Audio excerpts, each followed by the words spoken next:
डुमरी विधायक जयराम महतो यहाँ पर। अच्छा, कोरोना काल के समय में जी उस रिपोर्ट को हम पढ़ते हैं और उसके बाद जरूर मीडिया बंधुओं के माध्यम से हम अपने विचार प्रकट करेंगे। अच्छा, इतना तो कह सकते हैं कि जो स्वास्थ्य व्यवस्था है झारखंड में, देखिए लचर है, ये कह सकते हैं, इसलिए कह सकते हैं कि शायद प्रत्येक दिन हम कम से कम 3 से 4-5 जो सिविल सर्जन को मुख्यमंत्री गंभीर बीमारी योजना का अनुशंसा करके भेजते हैं, और जिनमें कुछ का काम होता है, कुछ का काम रुक जाता है, और कई विधानसभाओं के हम भेजते हैं। तो इसलिए इस विषय से हम परिचित हैं कि स्वास्थ्य की व्यवस्था है वो लचर है। उस दिशा में इस बजट में विशेष ध्यान होना चाहिए स्वास्थ्य विभाग पर, और हम ये भी थोड़ा सा सरकार से मांग करेंगे कि उसमें शायद 4 या 5 ही बीमारी ऐड किया गया जिन पे इलाज होगा, तो थोड़ा सा अध्ययन करना चाहिए गाँव में जाकर कि लोग और किन बीमारियों से कंटिन्यू ग्रसित हो रहे हैं, उनको भी ऐड करने की आवश्यकता है। क्योंकि कई ऐसी बीमारी आ रही है जो काफी माने एक आम व्यक्ति के बजट से बाहर है, लेकिन उसका इलाज इसलिए नहीं हो पा रहा है क्योंकि वो सरकार के प्रोटोकॉल में नहीं आती है। तो इसलिए बीमारियों की जो संख्या है उसे भी बढ़ाने की आवश्यकता है, और विशेषकर जो मुख्यमंत्री गंभीर योजना की जो राशि है जो जिला में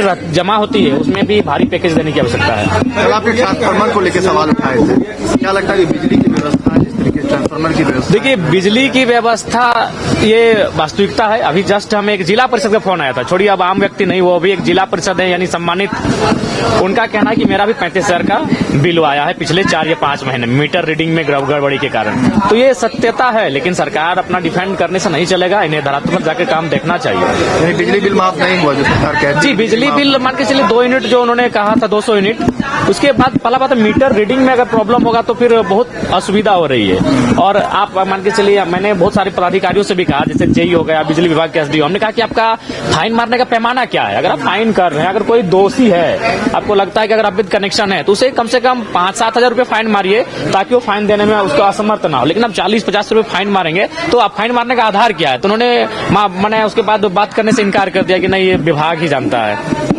बालू को लेकर कैसे देते हैं, क्योंकि आप यहाँ से आते हैं? हाँ, वो बालू का बिल्कुल बालू का ही गढ़ है, क्योंकि बड़ाकर नदी है, एक तरफ दामोदर नदी है, उसी के बीच हम आते हैं। निसंदेह बालू का कंडीशन ये है कि अगर कोई आदमी नया ट्रैक्टर लेता है तो देखिए, हमको 2 दोस्त हमें फोन किए हैं कि विधायक जी हम ट्रैक्टर ले रहे हैं तो थोड़ा थाना को देख लीजिएगा ना। हम बोले कहा है ना, हम बालू के लिए ट्रैक्टर ले रहे हैं, और ट्रैक्टर लेने से पहले अपनी पत्नी को भेज दें बेचारे कि जैन थोड़ा विधायक जी को थोड़ा कन्विंस कर लीजिएगा, बहुत सख्त है विधायक जी, तो थोड़ा सपोर्ट कर देंगे थाना उना में।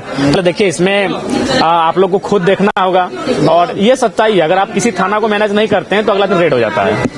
मतलब आप भी मान रहे हैं कि थाना को मैनेज किया जाता है? हाँ, थाना को मैनेज किया जाता है। अगर आप नहीं मैनेज करते हैं तो अगला दिन आपकी गाड़ी सीज हो जाएगी। तो थाना में नहीं, वरना ऊपर तक होता है, थाना आपका न्यूनतम है, अंतिम इकाई जो है उसे थाना को आपको मैनेज करना पड़ता है। अगर वहां से मैनेज किए बिना आप नहीं काम कर सकते। आपने जो कहा उगाही का महीना है, बिल्कुल भाई, ये उगाही का महीना है, बड़ा दुर्भाग्य है। आशा करते हैं कि सरकार इस व्यवस्था को दुरुस्त करे। 2 बार इन्हें मौका मिला, दूसरी बार जब ये रिपीटेड है तो कम से कम इस बार अफवाह आवाज जो दे रहे हैं उसमें ही लोगों को बालू नहीं मिल पा रहा है, लोग जो है इधर उधर बढ़ रहे हैं और महंगा बालू खरीद रहे हैं। जी बिल्कुल, चूंकि अफवाह आवाज में काफी दुविधा उत्पन्न होती है बालू को लेकर, क्योंकि ये मैनेज का जो सिस्टम चला है उस मैनेज के सिस्टम के कारण लोगों को काफी समस्या है। धन्यवाद। तो देखिए, डुमरी विधायक जयराम महतो इस वक्त यहाँ पर पहुंचे। इनका कहना है कि राज्य में स्वास्थ्य व्यवस्था लचर है और इस बार के बजट सत्र में स्वास्थ्य विभाग का खास ख्याल रखना होगा, ऐसा डुमरी विधायक जयराम महतो ने कहा है। विश्व स्तरीय मेडिकल सुविधाओं से युक्त रांची का देवनिका हॉस्पिटल, जहां है neonatal ICU, burn intensive care unit, modular operation theatre, 24/7 emergency trauma service, multi disciplinary ICUs, emergency care, MRI, CT scan, advance cath lab, fully automated path lab, echo, ultrasound, ultra modular patient beds और pharmacy. Devnika hospital and research centre, किफायती दर पर विश्व स्तरीय इलाज, ancillary Chowk, Tupudana industrial area, Ranchi. 5 राज्य, 61 शहर, 150 project और एक वास्तु विहार। नई सोच, नया घर, बनाए रखिए अपना प्यार, सेवा में है वास्तु विहार।